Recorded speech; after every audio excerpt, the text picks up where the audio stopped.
This is your source for local news in the Heartland. This is KTVO's Good Morning Heartland. Welcome back. It's time for our entertainment segment, which means Scott Kellum is joining us to talk about movies, and we're going to be reviewing a classic this morning. That's right. We're going to be reviewing Some Like It Hot. Marilyn Monroe, Tony Curtis, everybody's favorite Jack Lemmon. Yeah. You know, grumpy old men. Okay. Remember? Yeah. Okay. All right. You know, a classic movie, honestly, black and white movie that really, you know, you can't really put your finger on what made Marilyn Monroe's career, but this is one of the best movies that really took it off for her.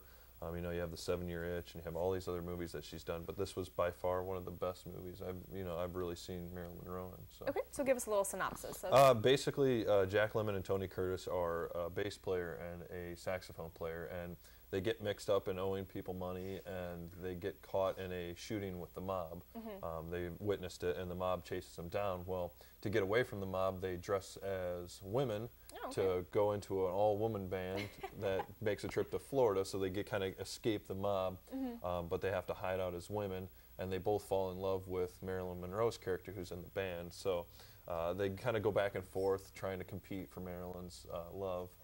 And they get into some dressed antics. as women? Dressed as women, okay. yes. But they they have their Tony Curtis's character realizes that he doesn't have to be a woman. So he poses as the Shell Oil's son. Okay.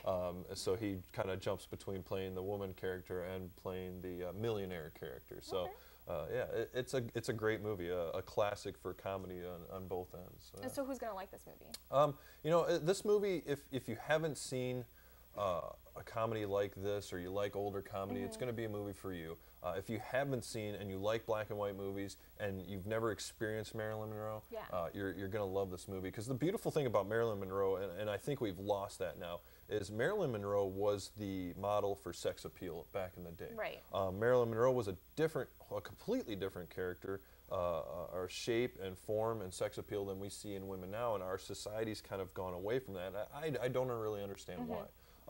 You know, the way Marilyn Monroe looked was amazing, and we've gone from that to a completely different sense that we think is right, and it's just not right. It's distorted. Anymore. It's distorted, completely distorted. So people who really want to see what, I guess my opinion is, how sex appeal should be portrayed in movies, well, at least back then. 1959. Yeah, that's right, and it's completely lost. So someone who's looking to kind of look back and see what used to be. And I guess maybe just get a feel for Marilyn Monroe, because I haven't really seen any of her movies or anything. Exactly. And I don't understand the sex appeal. I mean, she is a very beautiful woman, but then again, with, like you said, the image and sex appeal nowadays compared to back then, it's completely different. Exactly, it is. So. And of course, you can't really go. Jack Lemmon is just, Grumpy Old Men was where a lot of people our age remember him from. He had a completely different sense of comedy, and completely portrayed himself differently back in those days than he did in Grumpy Old Men, and it's definitely worth a watch to see. Jack Lemmon was amazing in that day. All right. Yeah. Well, out of 5 stars, I know you're going to go high because it's a classic. So. You know, if I step back in a classic, I got to give it 5. So. All right. Well, thanks so much. Hey, not a problem. We'll be right back.